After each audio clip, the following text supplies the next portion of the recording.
अस्सलाम वालेकुम guys and welcome to my channel. आप देख रहे हैं लिशारीज review. Yes guys, I am back. जी, मैं वापस हूँ आपकी खिदमत में फिर से हाज़िर। जो पाकिस्तानी ड्रामाज चलते हैं वीकली, उनका रिव्यू लेकर। और जो बात मैंने बहुत दिनों से नहीं कही वो मैं आपसे कहूँगा, प्लीज़ मेरे चैनल को सब्सक्राइब कीजिए। हाँ जी, और ये बेल आइकन का बटन है, इसको भी प्रेस कर दीजिए ताकि जैसे मैं वीडियोस पोस्ट करूँ आपका उनका नोटिफिकेशन मिल जाए और आप कोई भी मेरा जो है वो एपिसोड जो है वो मिस मत करो। क्योंकि जो हमारे ड्रामाज जो अब नए शुरू हुए हैं वो भी मेरी लिस्ट में जो है शामिल होते जा रहे हैं, और कुछ नीचे और कुछ ऊपर जो हैं वो आ जा रहे हैं। देखते हैं कि ये नए ड्रामा जो है हमारी तवक्कुआत पे पूरा उतरते हैं या नहीं उतरते। तो without any further due move करते हैं, चलते हैं। मैं आपको दिखाता हूँ मेरी इस हफ्ते की top 7 dramas of the week की जो लिस्ट है वो दिखाता हूँ। तो देखते हैं कि 7वें नंबर पर सबसे पहले ड्रामा जो है वो कौन सा है।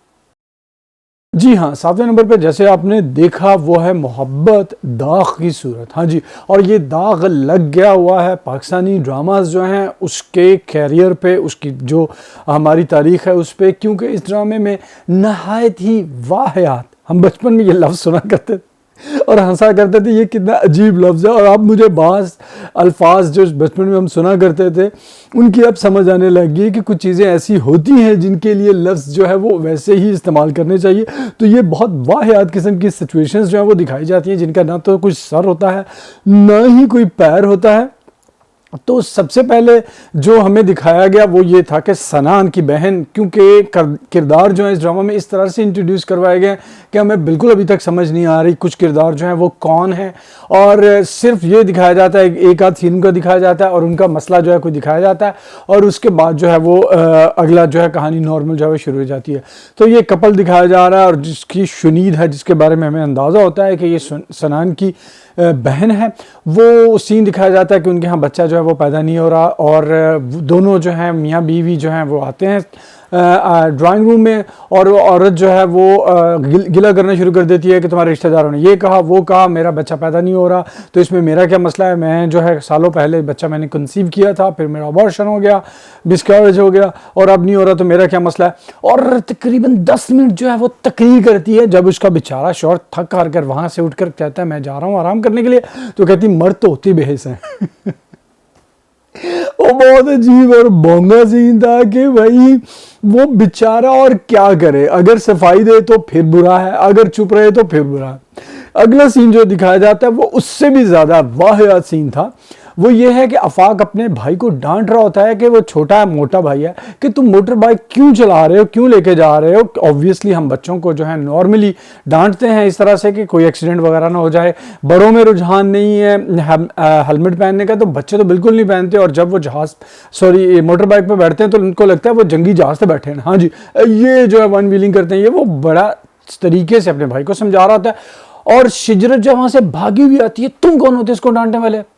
अरे भाई तुम कौन हो, तुम उनके घर में मेहमान हुए, तुम्हारा तुम पे वो लोग एहसान कर रहे हैं और घर के दूसरा कोई फर्द इंटरफेयर नहीं कर रहा। वो उठ के वहां से आती है और ऑलमोस्ट जो है उस पर झपट पड़ती है, और फिर ऑब्वियसली जो है आफाक जो है उसकी वो जो खूब जो है कुत्ते वाली करता है। हाँ जी, और वो मजलूम बन जाती है।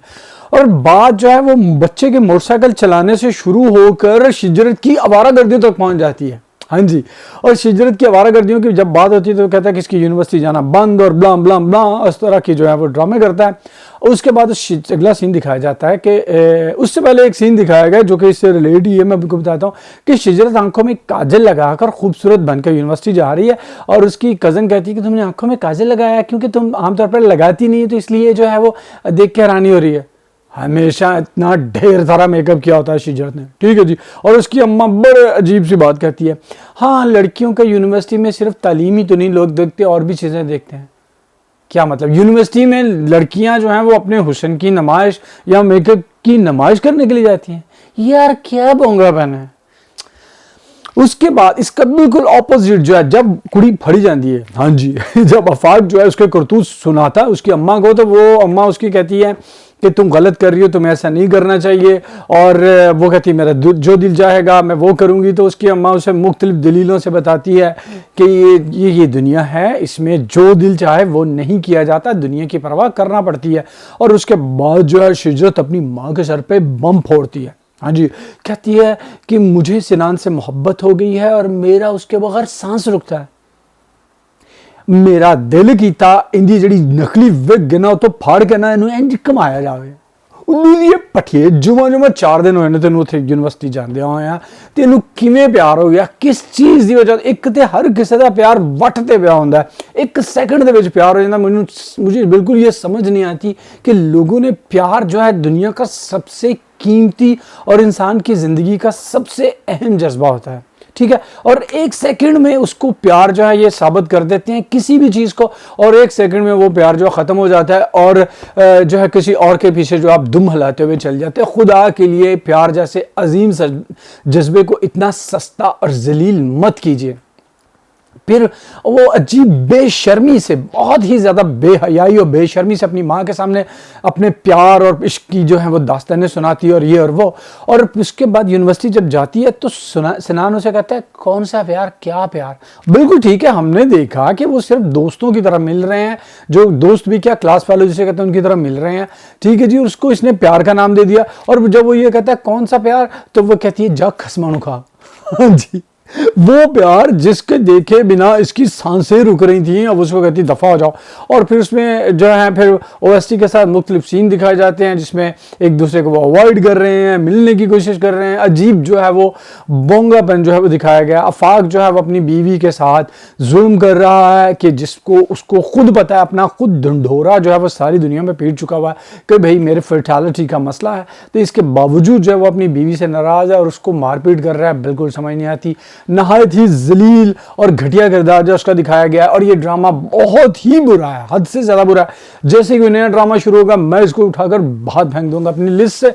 मेरी ये है कि मैं सारे ड्रामास नहीं देखता, जो चंद ड्रामास देखता हूँ उसी के मुताबिक जो है अपनी लिस्ट बनाता हूँ। तो लिस्ट का जो अगला ड्रामा है वो है 6ठे नंबर पर, और वो कौन सा है? किस्सा मेहरबानों का। हाँ जी, 6ठे नंबर पे ये है किस्सा मेहरबानों का। ऐसा ड्रामा है जिसमें बहुत सारी जो हैं वो ऐसी चीज़ें बयान करने की कोशिश की जा रही है जिनका कोई सर पैर नहीं है। एक किरदार जो है वो एक सीन में एक बात करता है और दूसरे सीन में जो है वो बिल्कुल दूसरी बात कर देता है, और जो सिचुएशन दिखाई जा रही है वो बिल्कुल जो मंतक और दलील होती है उसके उल्ट है। और जो सबसे अहम चीज़ ड्रामे में जो ड्रामे को जो है बांध के रखती है वो उसका स्क्रिप्ट और उसकी डायरेक्शन होती है। लेकिन डायरेक्शन का दूर दूर तक पता नहीं है, डायरेक्टर को पता ही नहीं है कि उसने कहानी किस तरह से आगे लेके जानी है। कहानी एक लंगड़े लूले की तरह जो है वो फिसल फिसल कर रेंग रेंग कर आगे जाती है। जैसे वो हॉरर मूवीज में दिखाया जाता है कि वो जो लाश जो है जो असल में वो बुरी रूह होती है, वो ऐसे रेंग रेंग के जा रही होती है।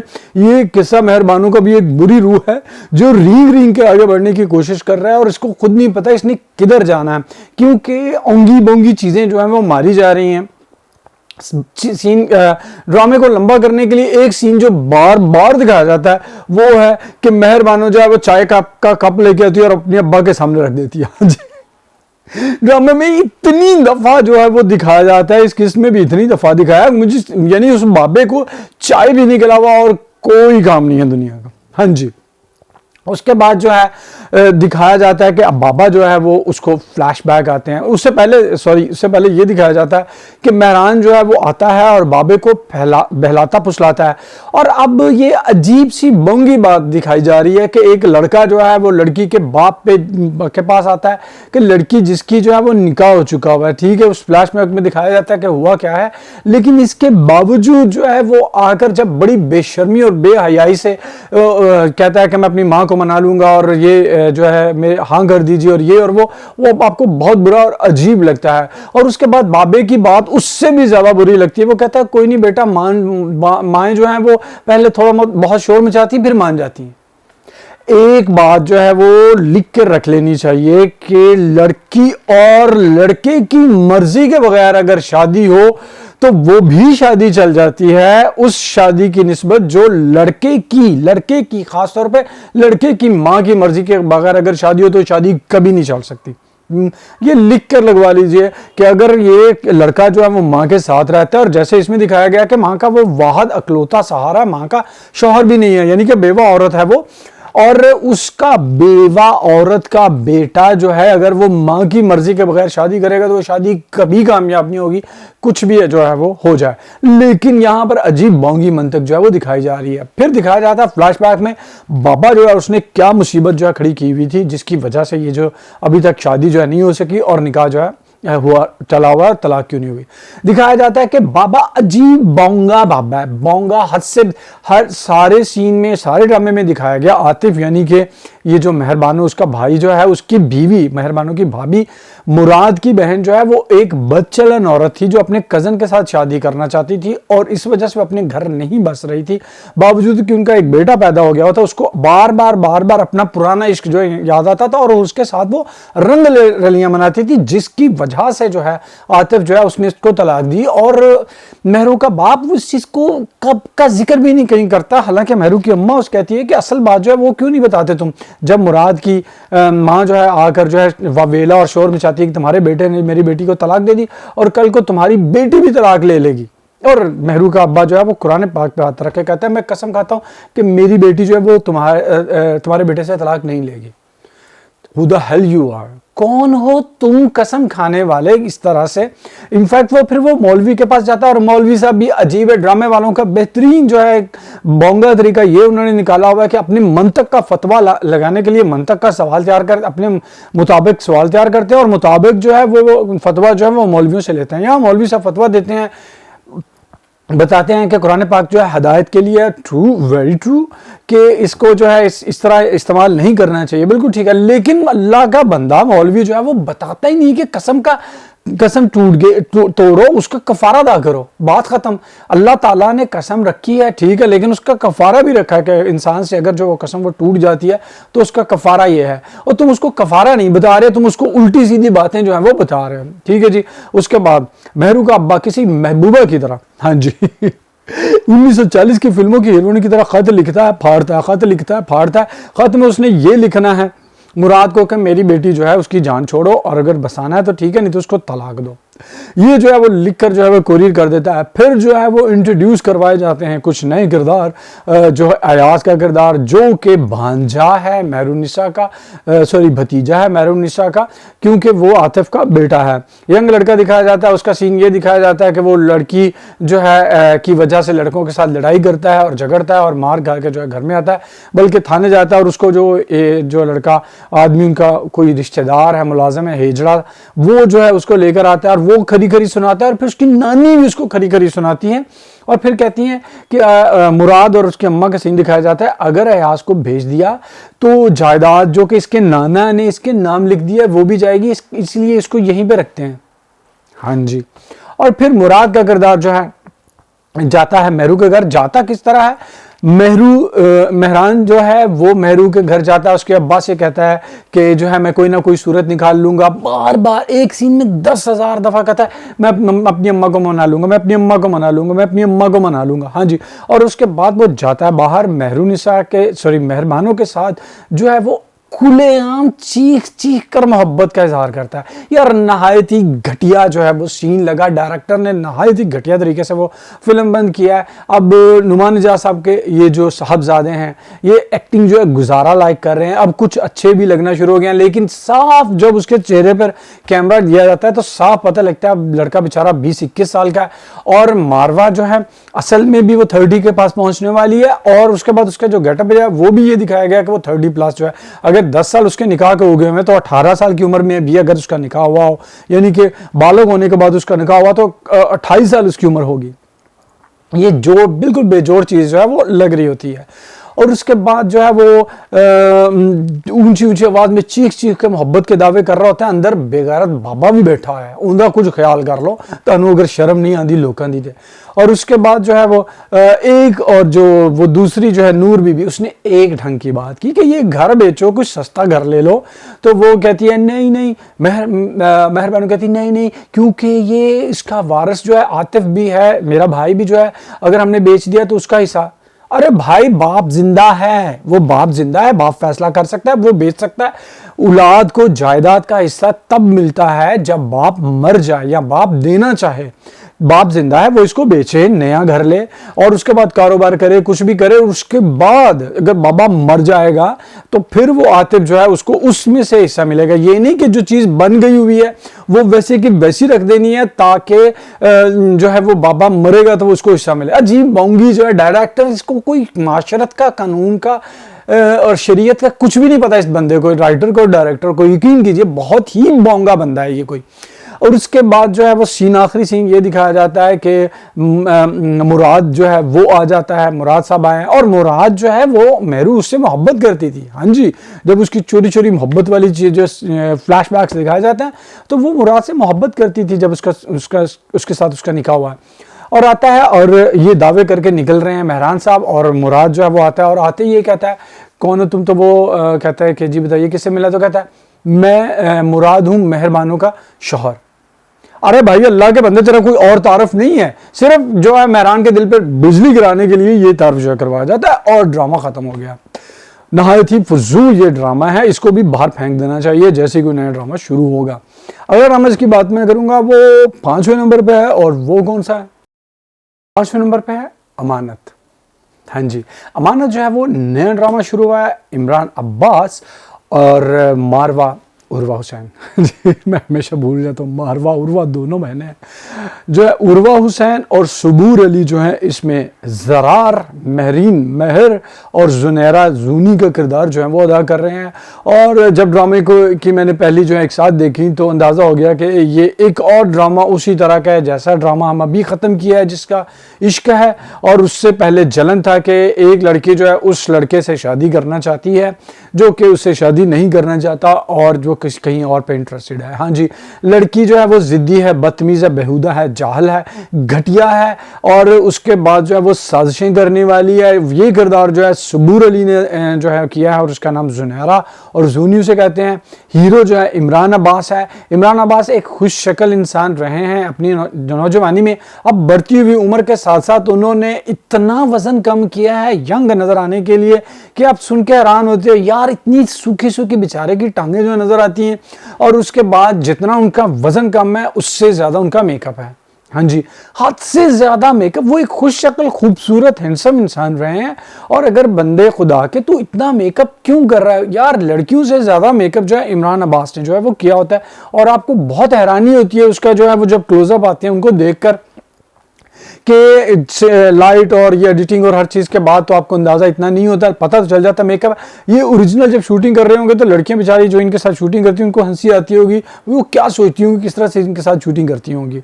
उसके बाद जो है हीरोइन जो है वो जैसे मैंने आपको पहले बताया कि वो है उर्वा हुसैन, और उर्वा हुसैन एक मजलूम मासूम लड़की का किरदार जो है अदा कर रही हैं। ड्रामा जब शुरू होता है तो ये दिखाया जाता है, हीरो साहब की एंट्री होती है कि घर वालों के साथ बैठा हुआ नाश्ता कर रहा। लगता ये है कि वो बहुत अमीर कबीर जो है घराना है और सबा परवेज जो है वो उनकी वालदा का किरदार अदा कर रही है। लेकिन थोड़ी देर बाद पता चलता है कि वो एक ऑफिस में काम करता है। हाँ जी, और उसके बाद जो है सबूर अली का किरदार इंट्रोड्यूस करवाया जाता है कि जो कि एक नहायत ही बदतमीज, जिद्दी और बिगड़ी हुई लड़की जो है उसका किरदार अदा कर रही है और वो बहुत ज़्यादा डोमिनेटिंग है। और बात क्या हो रही है, अब ये पढ़े लिखे समझदार लोग दिखा रहे हैं और शादी हो रही है वट्टे सट्टे की, अदले बदले की। हाँ जी, कभी आपने सुना है आजकल आम गरीब लोगों में, देहातों में वट्टे सट्टे की, अदले बदले की शादी नहीं होती? कुजा के कराची जैसे शहर में जो है इतने जो है पढ़े लिखे जो हैं और साहिब हैसियत जो लोग हैं वो वट्टे सट्टे की शादी कर रहे हैं। और क्यों कर रहे हैं इसकी वजह बिल्कुल भी नहीं पता। वो जो है ये शादी की तैयारियों की बातें हो रही हैं और फिर हीरोइन का इंट्रोडक्शन करवाया जाता है कि हीरोइन जो है वो कॉलेज के लिबास में, यूनिफॉर्म में जो है घर से निकल रही है। तो चचा उसका जो एक जालिम जागीरदार किस्म का बंदा दिखाया गया है, वो कहता है कि तुम कहाँ जा रही हो? कहती मेरे आखिरी 2 पेपर है। नहीं, तुम जो है वो आगे नहीं पढ़ोगी, तुम्हारी पढ़ाई खत्म, तुम्हारी शादी होगी। हैं? अरे बंदे खुदा के, अगर तुमने उसको पढ़ाना ही नहीं था तो फिर उसको कॉलेज भी क्यों भेजा? स्कूल से उठा देते। अभी तुम उसे क्यों मतलब कि उसकी पढ़ाई बंद कर रहे हो? अजीब ये जो है बोंगा आपको सीन लगता है। लेकिन बाबर अली की अदाकारी जो है वो आपको कुछ अच्छी लगती है। वो सेम विलन, वही किरदार विलन का अदा कर रहा है जो मुख्तलिफ फिल्मों में बाबर अली जो है वो फिल्मों में ये विलन का किरदार जो है वो अदा कर चुके हैं। वो चचा है और चचा ने ये तकरीबन दिखाया जाता है बहुत सारे जो है दिन गुजरते और चचा का एक ही सूट है। हाँ जी चचा जो है वो जो ये महरीन और महरू उसको बार बार कहा जा रहा है, उसकी शादी अपने बेटे कैसर से, जो कि गौहर रशीद अदा कर रहे हैं, उससे करवाना चाहता है, जो कि डाउन सिंड्रोम का शिकार है। हाँ जी, डाउन सिंड्रोम का शिकार कैसर जो है उनकी शादी जो है महरू से करना चाहते हैं चचा, लेकिन चची जो है वो ये शादी बिल्कुल भी नहीं करना चाहती और वो इतनी ज्यादा कोशिश कर रही है कि ऑलमोस्ट जबरदस्ती वो जो है वो घर से भगा देती है महरीन को, किसके साथ, अपने एक भांजे के साथ जो कि आता है और उसे कहती है कि तुम इसकी जिंदगी बचा लो, इसके साथ शादी कर लो। और वो 2 डायलॉग के बाद बोलता है ठीक है जी हाँ मैं तैयार हूं, मैं शादी करने के लिए तैयार हूं। उसको भगा के ले जाता है और उनका निकाह जो है उधर हो जाता है। उधर शादी से एन 2 दिन पहले जो है वो हीरो साहब जो है उनको इस्लामाबाद जाना जो है वो पड़ गया है मीटिंग के लिए, और अब हीरो हीरोइन की मुलाकात वगैरह का बंदोबस्त जो है वो किया जा रहा है। ड्रामा जो है इसमें कुछ भी नई चीज़ नहीं है, जैसे मैंने आपको बताया कि सेम वही ड्रामा जिसमें आप पहले भी देख चुके हो कि इतना ज़्यादा जो एक लड़की जो है वो उस लड़के से शादी करना चाहेगी जो कि पहले से शादीशुदा है, क्योंकि घुमा फिरा कर ये लाया जाएगा कि जुनैरा जो है, महरा जो है वो हीरो घर आ जाएगी अमानत के तौर पर, और जुनैरा जो है वो ये शादी जो है करना चाहेगी ज़रार के साथ, और ज़रार जो शादी नहीं करेगा तो उसकी वजह से दुश्मनी ये चलेगी। अगला ड्रामा जो है चौथे नंबर पे वो देखते हैं। चौथे नंबर पे है लापता। हाँ जी, और लापता एक ऐसा ड्रामा है जिसके राइटर और डायरेक्टर को भी नहीं पता कि उन्होंने ड्रामे में कहानी क्या बतानी है और ड्रामे को कितना लंबा करना है। हाँ जी, आजकल ये नया ट्रेंड जो है, बल्कि ये ट्रेंड शुरू किया था ARY वालों ने कि एक हफ्ते में 2-2 किस्तें चलाई जाएं। किया ये जाता था कि एक किस्त के अंदर OST डालकर लंबे लंबे फजूल सीन जो हैं वो डालकर, कैमरा जो पैन करके यहाँ से ले जाकर वहाँ पे ले जाते हुए वो सीन डालकर ड्रामे को जो है वो लंबा किया जाता था।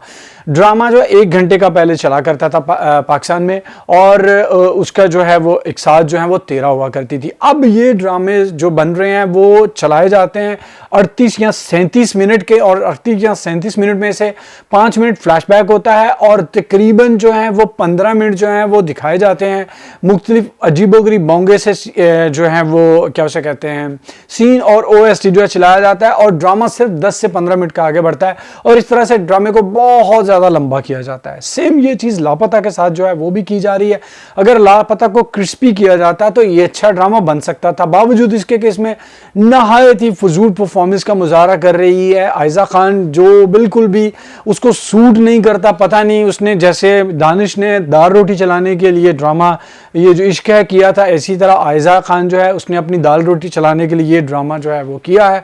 मुझे साफ पता चल रहा है क्योंकि इसका रोल बिल्कुल फजूल सा है, कोई भी अदाकारा ये रोल कर सकती थी बड़ी आसानी से। अब आप चलते हैं ड्रामे की तरफ। ड्रामे में हुआ क्या है? ड्रामे में कुछ भी नहीं हुआ, सिर्फ ओंगी बोंगी चीज़ें दिखाई गई हैं।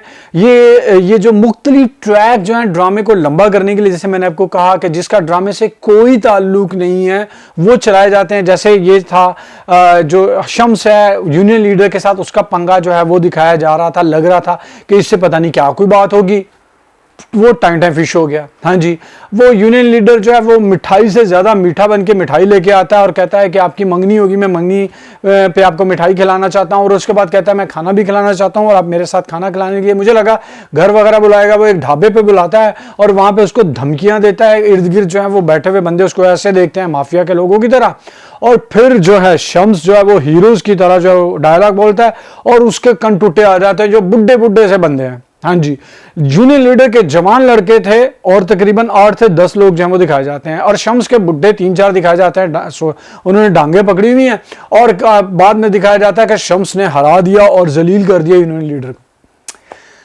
नहायत ही फजूल ये सीन था। और उसके बाद नहायत ही फजूल ट्रैक जो है फ्रयाल के घर में चलाया जा रहा है, उस ननंद और भावज का अजीब सी लड़ाइयाँ बोंगा, सिर्फ ड्रामे को लंबा करने के लिए। नहायत ही फजूल ट्रैक जो है वो ये चलाया जा रहा है कि उसकी गेती की जो दोस्त है, उसके वो लड़का जो गेती के साथ भाग रहा था पहले, वो जब गेती की करकर्दियाँ दिखाता है, क्योंकि पता चल जाता है कि गेती जो है शम्स से वो जाकर कहता है कि ये तो घर से भाग रही थी, तो वो आकर उसको जो है वो गेती जो है उसकी दोस्त जो है वो आके कहती है कि मेरे साथ लड़ाई की थी। वो उसकी दोस्त जो है वो नाराज होकर बैठ जाती है, वो लड़का आता है माफिया मांगता है और अजीब बोंगे जो है डायलॉग दिखाया जाता है। शम्स कहता है शौहर को कोई हक नहीं पहुंचता कि वो बीवी से पूछे कि तुम शादी से पहले कहाँ कहाँ मुंह काला करती फिरती थी। अब ये हर कोई पूछ रहा होता है। यहाँ पर यूरोप में तो पिछले जो है बॉयफ्रेंड के मुआवजे किए जाते हैं, किस्से सुनाए जाते हैं। तुम क्या मतलब कौन से जमाने की बातें करते हो यार। बहुत ही बुरा सीन था वो। ड्रामे में जो मेन ट्रैक है वो बिल्कुल थोड़ा सा दिखाया गया दो एक साथ में। मेन ट्रैक में हमें क्या दिखाया जा रहा था कि फलक बीबी जो है अपने शौहर पे हमला करके जो है वो घर से भागी है, और फिर वो वहां से चोरी छुपे ड्राइवर जो कि नुकरानी का शौहर है, जिसको गाड़ी जो है वो शम्स ने लेके दी हुई है, सॉरी शम्स कह रहा हूँ, दानियाल ने लेके दी हुई है, वो जो है वो जाता है उसके घर और वकील के घर। वो देखते हैं कि दानियाल जो अंदर घर में जा रहा है और वहां से वो वापस आ जाते हैं। हाँ जी। और फिर जो है नौकरानी जो है अजीबोगरीब नौकरानी के डायलॉग दिखाए जाते हैं अपने शौहर के साथ। वो उसे कहता है कि यहाँ से इसे भगवाओ, तो उसे वो कहती है तुम इतने घटिया निकलोगे मुझे पता नहीं था। अब नौकरानी की समझ नहीं आ रही वो सारे पंगे क्यों कर रही है। ठीक है जी। उसके बाद उसका शौहर जो है दानियाल को जाकर बताता है ऑब्वियसली, और दानियाल जो है आता है और फिर दानियाल के सर पे जग मारा जाता है। जी। पहले फ्राइंग पैन मारा था, अब जग मारा जाता है दानियाल के सर पर, दानियाल गिर जाता है। और वो नौकरानी फलक से कहती है कि तुम भाग जाओ, और फलक से कह रही थी मैं इसको ऐसे कैसे छोड़ के चले जाओ। कहती फिक्र मत करो भी ये जागेगा तो मैं इसको जो डॉक्टर से पट्टी करवा लूंगी। अबे उल्लू की पट्टी हो, और तुम लोग पागल हो, जाहल हो, गधी हो, क्या हो तुम लोग। मतलब कहां से आई हो, आसमान से गिरी हो, जमीन से उगी हो, तुम लोगों में अकल सेंस नहीं है। तुमने एक बंदे के दिमाग पे कुछ मारा है, तुम्हें क्या पता वो मर ही गया हो।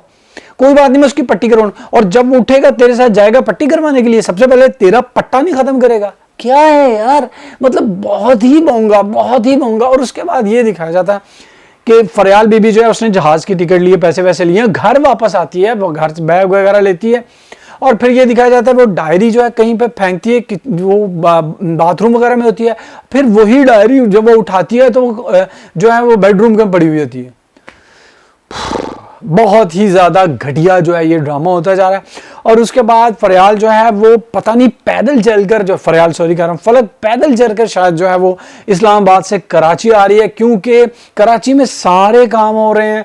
कराची में जो है वो बोनस मिला है मोहतरम शम्स को, क्योंकि उसने यूनियन लीडर को भगा दिया है, और इस खुशी में उसको पैसे मिले चंद हजार, और वो चंद हजार से मोटर बाइक खरीद के ले आया है। जी। वो मोटर बाइक खरीद के लेके आता है, फिर उसके ऊपर गेती को जो है वो घुमाने के लिए ले जाता है, और उसके बाद जो है वो दिखाया जाता है कि फलक आखिरकार पैदल चलती चलती चलती चलती जो है वो पहुंच जाती है कराची अपने अब्बा के घर। और वो अब्बा जो कि दिन रात दिखाया जा रहा था उसको याद कर रहा है, फोन कर रहा है, उसकी तस्वीरें उठा उठा के देख रहा है, वो उसको मिलने के लिए कमरे तक भी नहीं आता। आता कौन है, घर वाले सारे सो मर गए हैं, और फलक साहब आते हैं और स्माइलें दे रहे हैं, और जो है वो सॉरी शम्स आते हैं और स्माइलें दे रहे हैं, और जो है फलक वो उदासी जो है दिखा रही है, और वो आके ये कह रही है घर वालों से वो लंदन चला गया तो शादी में नहीं आ सकेगा, मैं शादी के लिए यहाँ पे। तुम हकीकत क्यों नहीं बता रही हो कि तुम्हारे पे तशद्दुद हुआ है, तुम जाकर जो है वहां पे तो ठीक है तुम डरी हुई थी, मुकदमे करने की बातें कर रही थी, अब तुम यहाँ पे महफूज हो, पुलिस के पास जाओ, तुम एक वो लड़की तुम्हें दिखाया गया इसने ये चमार मारी थी जवाब में, अब तुम क्यों घरेलू आम सी टिपिकल औरत बन गई हो जो कि बहुत डरी और सहमी हुई है, किस वजह से, किस मजबूरी की वजह से तुम ये कर रही हो। एमी मोंगा पन जो है ये दिखाया जा रहा है, उसका ड्रामे को खींचने के लिए तुम वालिदैन को आकर बताओ कि भाई मेरा शौहर जो है अब्यूसिव था, वो मुझ पे हाथ उठाता था, मारता था, मैं उससे अब जान छुड़ा के आई हूं, थाने चलते हैं, मुकदमा दर्ज करवाते हैं इससे पहले कि मुझ पे हो। लेकिन क्योंकि फलक के ऊपर मुकदमा किया जाएगा इसलिए ये सारा जो है चीजें जो है इस तरह से की जा रही हैं। नहायत ही फजूल ये ड्रामा हो गया। पिछली दफा तीसरे नंबर पे था, गिर के चौथे नंबर पे आ गया। मुझे जैसे इसका स्टैंडर्ड गिर रहा है शायद जो है वो नीचे चला जाए, और देखते हैं अगले हफ्ते ये कहां जाएगा। लेकिन इस हफ्ते जो तीसरे नंबर पे ड्रामा है वो कौन सा है? तीसरे नंबर पे है हम कहां के सच्चे थे। ड्रामा का रिव्यू करने से पहले मैं एक चीज़ जो है वो वाज़ेह कर देना चाहता हूँ कि यूरोप में, अमेरिका में रहने वाले लड़के इतने उल्लू के पट्टे नहीं होते जितना असवद को जो है दिखाया जा रहा है। यानी कि वो इतना स्टूपिड और जाहिल किस्म का किरदार दिखाया जा रहा है, मुझे लगता ही नहीं है कि ये बंदा कभी चीचों की मलियाँ से भी बाहर कहीं गया होगा या रहा होगा। कुछ जाकर उसे न्यूयॉर्क का जो है वो दिखाया जा रहा है। जब भी ड्रामे में उसकी शादी की बात हो रही तो वो ऐसे बिहेव करता है जैसे किसी और की शादी की बात हो रही हो, कि शादी उसकी बिल्कुल पास आ रही है। हाँ जी। और ये जो उस्मान मुख्तार है उनको बिल्कुल भी ये सूट नहीं कर रहा। मतलब मैंने उन्हें कभी भी अच्छा अदाकार नहीं समझा, सवाए सबात के वो थोड़े सा जो उसका डॉक्टर का, प्रोफेसर का, साइकाट्रिस्ट का वो किरदार था, उसके अलावा मैंने उसे कहीं भी मोहतरम को जो है वो अच्छी अदाकारी करते हुए नहीं देखा। और इसमें तो इन्होंने साबित कर दिया कि इनको अदाकारी की अलिफ बे भी नहीं आती। एक जैसे ही एक्सप्रेशंस यार, सारे ड्रामे में उनके एक जैसे एक्सप्रेशंस है। जब वो खुश है तब भी, जब वो नाराज है तब भी, जब वो कंफ्यूज है तब भी, जब वो परेशान है तब भी, और जब वो हैरान है तब भी एक जैसी एक्सप्रेशंस जो है वो उल्लू जो होता है ना उसकी तरह अजीब सा उनका चेहरा जो है वो दिखाया जा रहा है और वो बंदा वही कुछ कर रहा है। अब इतना ज्यादा जो है भोंगा किरदार वो लिखा गया है कि उसकी माँ उससे कहती है कि मैं कोई तुमसे जबरदस्ती कर रही हूँ बेटा शादी करने के लिए, हालांकि उसके गन पॉइंट पे उससे शादी करवा रही है महरीन से। तो वो कहता है नहीं ऐसी तो कोई बात नहीं है। और फिर वो जाकर अपनी उस इस किस्त में यही हो गया, एक दूसरे के पास जा रहे हैं और कह रहे हैं तुम शादी मत करो, तुम शादी कर लो, तुम शादी क्यों कर रहे हो, तुम मत करो। क्या यार तुम लोग पागल हो क्या? उमारा अहमद से इतने बुरे स्क्रिप्ट की उम्मीद मुझे नहीं थी। हाँ, वो धूप की दीवार के बाद थी, क्योंकि वो इतना ही वाहियात और इतना ही फजूल स्क्रिप्ट लिखा गया जितना कि ये है। मुझे लगता है उमैरा अहमद को यहाँ तो नजर लग गई है या इन बंदी ने नजर बंद कर ली और ये कहा कि जो यार ये चैनल वाले कहेंगे मैं वैसे ही फजूल लिखूंगी, मुझे अच्छा लिखने की जरूरत ही क्या है, क्योंकि फजूल लिखने से भी पैसे मिल जाते हैं तो अच्छा लिखकर अपना दिमाग क्यों मैं ज़ाया करूँ। और वो उन्होंने बहुत ही फजूल सीन जो है वो लिखे हैं इस ड्रामे के। मिशेल के पास जो है वो जाता है असवद, और उसके बाद ये दिखाया जाता है कि वो उसे कहती है कि तुम मुझसे शादी क्यों नहीं कर रहे। तो वो ये कहता है कि मेरी माँ के खिलाफ मत करो और ये और वो, मेरी माँ मुझे मेरे साथ जबरदस्ती नहीं कर रही, मैं खुद अपनी मर्जी से शादी कर रहा हूँ। हालांकि वो महरीन से सलाम का जवाब देना भी पसंद नहीं कर रहा, तो शादी क्यों कर रहे हो? कहाँ के? अब उसको पढ़ा लिखा शुरू में दिखाया गया था, न्यूयॉर्क से जब वो बात करता है तो उसकी अम्मा ये कहती है कि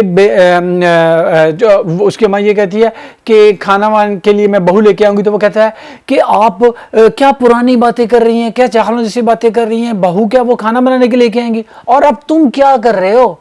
क्या जाहलो बोंगों से भी ज्यादा बोंगी हरकतें कर रहे हो तुम। तुम्हारी अपनी जिंदगी भर का फैसला है। और उसकी अम्मा जो एक पढ़ी लिखी और अंडरस्टैंडिंग वुमन दिखाई गई थी, वो भी बिल्कुल चाहल औरत है कि जबरदस्ती अपने बेटे की शादी उस औरत से करवा रही हो जिसको वो पसंद नहीं करता, और वो भी कंफ्यूज पर्सनालिटी की औरत है, और पूरे घराने से पंगा लेके तुम करवा रही हो। यहाँ तो फिर ये हो कि दोनों एक दूसरे से प्यार करते हो तो ठीक है, समझ आती है, दोनों एक कंफ्यूज और बेवकूफ है तो तुम ये क्यों करवा रही हो? लेकिन बहुत ही इरिटेटिंग किस्म की ये किस्म मुझे लगी और मुझे बहुत ही बुरा लगा। जो है माहिरा, वो बिल्कुल भी शुरू से उनकी जो फिल्म थी बोल में जो उनका था आतिफ असलम के साथ ही, वो उनका किरदार जो था उससे अभी तक नहीं निकल सके। पिछले दिन उनका बयान आया मुझे एक और हम सफर की जरूरत है। हम सफर तुम्हारी वजह से हिट नहीं हुआ था बीबी, उसका स्क्रिप्ट अच्छा था और फवाद खान उसमें था। तुम्हारी अगर अदाकारी की बात की जाए तो हमें कहीं पे भी तुम्हारे कैरियर में कुछ ऐसा नजर नहीं आता कि जिसको हम अच्छी अदाकारी कहा जाए। खूबसूरत आप लगती थी, अब बढ़ती हुई उम्र के साथ वो चीज जो है वो भी मसला हल हो गया हुआ है, तो आप टेंशन मत लें, आपको कोई भी हम सफर नहीं मिलने वाला अब।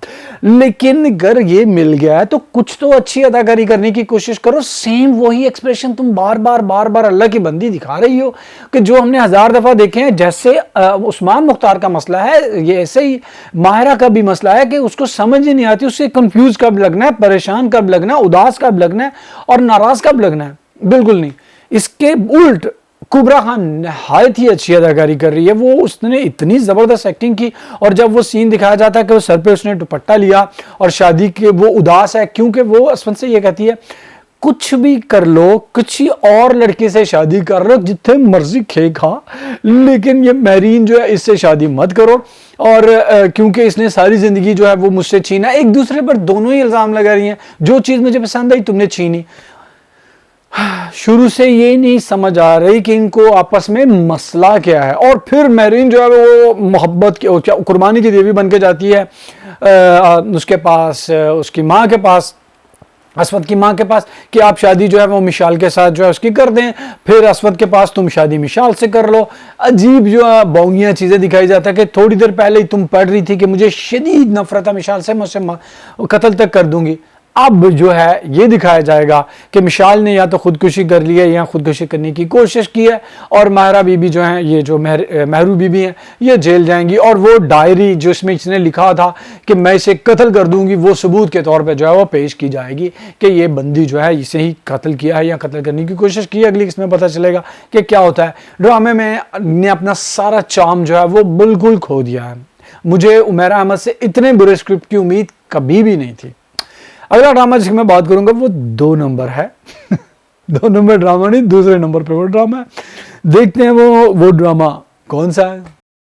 दूसरे नंबर पे है परिजात।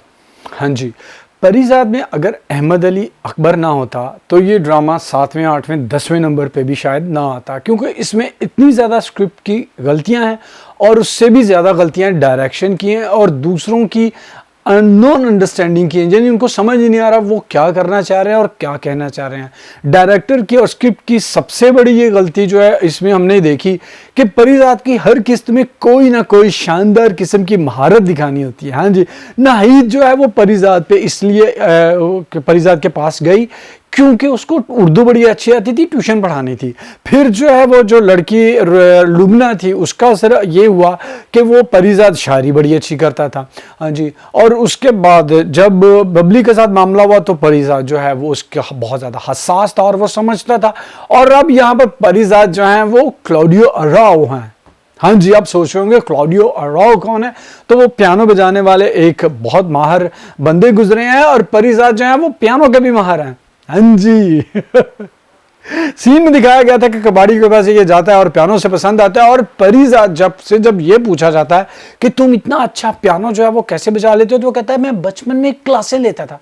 ਉਹ ਕਿਹੜੇ ਤੇਰੇ ਪਿਓ ਦੀਆਂ ਕਲਾਸਾਂ, ਜਦੋਂ तू पैदा होया तेरे पियो के दिल ते बिजली डिग पई है कि एक होर खाना वाला आ गया, उसके बाद तुमने कहाँ से क्लासें ली पियानो की, कभी दिखाया? अगर तुम लोगों ने दिखाना था ये तो कम से कम कोई 5 मिनट का सीन, 1 सेकंड का सीन ही चलो कर दो, 5 का नहीं करना चाहते हो, कि परिजात कभी किसी स्कूल में किसी तरह जो है वो क्लासेस लेने के लिए गया था। केड़े गवर्नमेंट स्कूल दा तू पढ़िया, उत्थे केड़ियां तू बचपन तक क्लासा लेना से हैं। पियानो की क्लासेस जो हैं वो अमीर और हाई क्लास के लोग जो हैं जिनको पियानो अफोर्ड जो कर सकते हैं, मैक्सिमम मिडिल क्लास बेचारे गिटार जो है वो बजा लेते हैं, और तू पियानो की बातें कर रहा है। यार कुछ तो शर्म करो ये सारी चीजें लिखते वक्त। और दूसरी चीज जो बात है, हर मतलब कि ड्रामा जब भी हर किस्त में एक परिजात को ऐसा बंदा जरूर मिलता है जिसको पैसों की जरूरत है, और परिजात ने जो है कोई ऐसा काम करना है जिससे पैसे कमा कर उसने उसकी मदद करनी है। हाँ जी, अपना देख कुछ भी नहीं करना परिजात ने। और नई लड़की आनी है, यहां पे भी एक नई लड़की की एंट्री होगी। कहां पे हुई? पिछली किस्त में हमने ये देखा कि परिजात ने जो है वो आकर जो है वो पकड़ लिया था मैनेजर को कि वो लोडिंग करवा रहा था कुछ चीज़ों की इजाज़त के बगैर, रजिस्टर्ड किए बगैर। और अपनी और जब ये सारी चीज़ें बहुजात करीम के पास पहुंचती हैं तो वो जो है ऐसे इस्तेमाल करता है और कहता है मैनेजर को कि तुम्हें अभी तक समझ नहीं आई कि काम कैसे करना है। अब मुझे ये नहीं समझ आ रही, उसकी अपनी फैक्ट्री है या तो किसी और की फैक्ट्री है, कुछ हो तो ठीक है जी, आप रजिस्ट्रेशन किए बगैर कुछ ऐसा माल जो है वो चढ़ा रहे हो जिससे स्मगलिंग करनी है, क्योंकि लग रहा है कि करीम साहब जो है कोई डॉन है और ये कोई इलीगल धंधा करते हैं, क्योंकि उनकी बातों से भी अंदाज़ा हुआ है और उन्होंने खुद भी एडमिट किया है। क्योंकि अब वो मुलाकात करने के लिए किसी डॉन्स की जो फिल्मों में दिखाई जाती थी, सारे डॉन इकट्ठे होते हैं, वो साउथ अफ्रीका में किसी मीटिंग के लिए जा रहा है। और अब ये बंदा अगर तुम्हारी अपनी फैक्ट्री है तो तुम्हें मतलब कि रजिस्टर्ड किए बगैर, खाते में लिखे बगैर बेचने की क्या जरूरत है? ये क्या बोंगापन दिखा रहे हो? तुम्हारी अपनी फैक्ट्री है, जितना मर्जी सामान जो है लोड करो भेजो, क्या मतलब दिखा रहा है? एम ही सिर्फ परिजात के किरदार को इंट्रोड्यूस करवाने के लिए करीम के साथ जो ये किया गया, किसी और तरीके से भी किया जा सकता था। बौनियां मारना बंद करो। और उसके बाद परिजात का जो बहुत ही शरीफ, नेक और अच्छा बंदा दिखाया गया, वो फौरन कहता मैं पैसे के लिए खून करने को भी तैयार हूं। हाँ जी, और इसी खूबी के ऊपर जो है परिजात को जो है वो मुकर्रर कर लिया गया है गार्ड के तौर पर। हाँ जी, कि उस बंदे ने जासूसी भी करनी है उस बंदी की जो कि करीम की ज़िंदगी में। अब ड्रामे में यकीन कीजिए पूरी किस्त में एंड तक मुझे समझ नहीं आई कि ये बंदी जो है ये वो किरदार अदा कर रही है उर्वा हुसैन, कि ये बंदी जो है वो करीम की बीवी है या बेटी है। हाँ जी, मतलब उम्र के लिहाज से उनके बोलने डायलॉग से बिल्कुल आपको समझ नहीं आती कि ये बाप बेटी का किरदार है या मियाँ बीवी हैं। बीबी जो है वो जो बेबी जो है वो बहुत तंग है, परिजात से कहती है कि नजर वटू मेरा नाम ला देता है और वो उसके साथ नहीं जाना चाहती, लेकिन वो हर जगह पे उसकी निगरानी जो है वो कर रहा है क्योंकि उसका ये काम है। और अब दिखाया जा रहा है कि करीम जो है वो साउथ अफ्रीका जाएगा और परिजात पीछे से जो है वो बेबी की मदद करेगा और बेबी उसको पैसे देंगी। किस लिए? क्योंकि परिजात का दोस्त जो जानू है उसका होने वाला ससुर और सास जो है वो पैसे मांग रहे हैं, अगर पैसे दोगे तो बेटी की शादी जो है तुमसे करेंगे। और इस वजह से परिजात ने अब पैसे हासिल करने हैं उसकी मदद करने के लिए। अगला ड्रामा जिसकी मैं बात करूंगा वो है नंबर 1, और वो कौन सा है? पहले नंबर पे है खुदा और मोहब्बत। लेकिन एक बात, खुदा और मोहब्बत पहले नंबर पे इस वजह से नहीं है कि इसमें कुछ सुराख के पर लगे हुए हैं, सिर्फ इस वजह से है कि ये अंधों में काना राजा है। परिजात ने मुझे बहुत मायूस किया इस हफ्ते, और बाकी ड्रामे हम किसी से हम कहाँ के सच्चे थे उसने भी बहुत मायूस किया।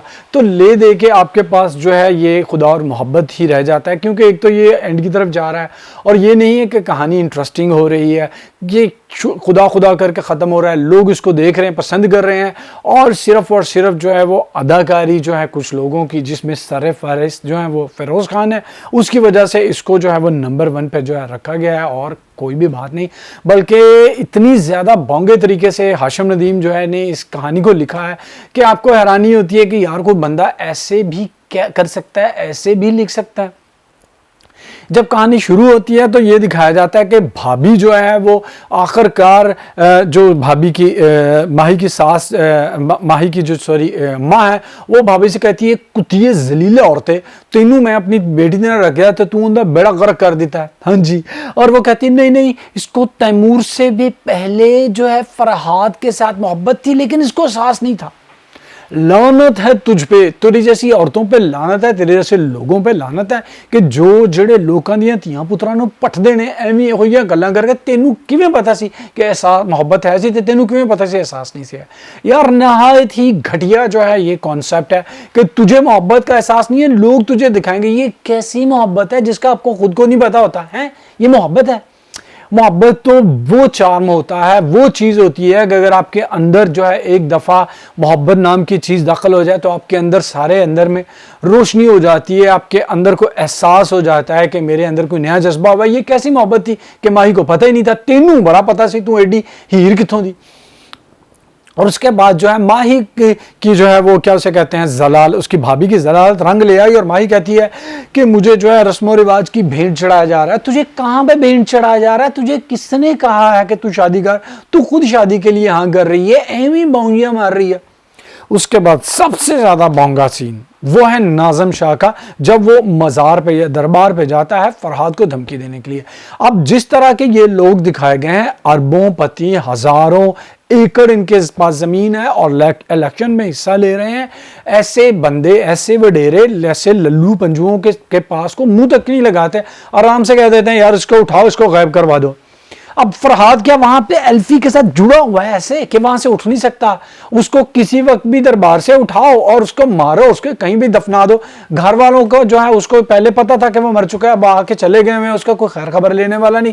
कौन उसको पूछेगा कि पीर कोई जो है वो फकीर वगैरह जो मर गया क्या? उसके नाज़म शाह जी अपने सारे हवारियों के साथ, जो बंदा इलेक्शन में हिस्सा लेने की बात कर रहा है वो गन के साथ सबके साथ वहां पे जाता है और वहां पे जाकर उसको धमकियां देता है, उससे कहूंगा मैं तुझे मार दूंगा, तुझे जुर्रत कैसे हुई, ये। और नूरा कहता है नहीं नहीं यहाँ पे मत मारे, दरबार में लोग हैं, ये लोग क्या सोचेंगे और लोगों को पता चल जाएगा। और बंदा खुदा तू घर में रह, आराम से हुक्म दे, 1 मिनट में बंदा गायब। तू कौन सी दुनिया से आया है कि तेरे ऐसे लोग जो हैं वो ऐसा करते हैं? उसके बाद यही है, घर जाके नूरा उसको समझाता है अगर ये दरबार से गायब हो गया तो लोगों को हम पे शक होगा। लोगों को पहले शक नहीं हुआ जब तुम जाके वो सारा सीन करके आए हो? तो इसके लिए जो है खास बंदा बुलाना पड़ेगा जो जिसको यहाँ के लोग ना जानते, और वो कौन है? दिलावर। हाँ जी, खास बंदा बुलाया जाएगा जो फरहाद का जो है काम तमाम करेगा। उधर रुमाना जो है उसको, जो उसकी बड़ी वाली तवाइफ जो है वो मशवरे देती है कि तुम जो है माही के खिलाफ थी और अब तुम्हें जो है वो क्या हो गया है, तुम माही के हक में क्यों बोलने लग गई हो? तो वो कहती है कि माही का इश्क मेरे इश्क से बहुत ज़्यादा जो है वो सफ़ेद है। तुम्हारी सफ़ेदी मेरी सफ़ेदी से ज़्यादा सफ़ेद क्यों है? तो यही है कि उसका इश्क जो है मेरे इश्क से बहुत ज़्यादा है और उसका इश्क उसको मिलना चाहिए और ब्ला ब्ला ब्ला ब्ला ब्ला। वो खोते के खुरों वाली मंतकें और जलील किस्म की दलीलें जो हाशिम नदीम साहब हर ड्रामे में देते हैं, यहाँ पे भी उन्होंने दी। और फिर वो कहती है ले तो तू एक कम कर, कौन सा? कि तू ये काम करो और तू जा और उसकी माही के जो है सिकंदर के पास जा और उसे बता दे कि ये बंदी जो है किसी और से प्यार करती है और तू इसके साथ शादी ना कर।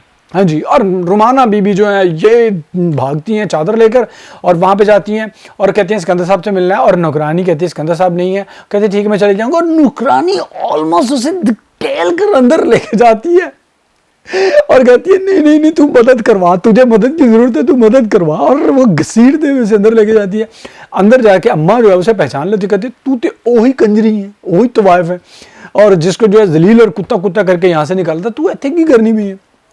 तो फिर वो ये अजीबो गरीब किस्म के डायलॉग बोलने के बाद कहती है कि जिस जोगी ने जोग ले लिया हुआ है तुम्हारी माही की खातर, उससे जाकर पूछो तुम ये शादी जो है ज़बरदस्ती कर रही हो माही के साथ और तुम उसके साथ जुल्म कर रही हो। और सिकंदर साहब जो हैं वो भी आ गए और वो कान लगा के ये सारी बातें सुन रहे हैं गंदी औरतों की तरह।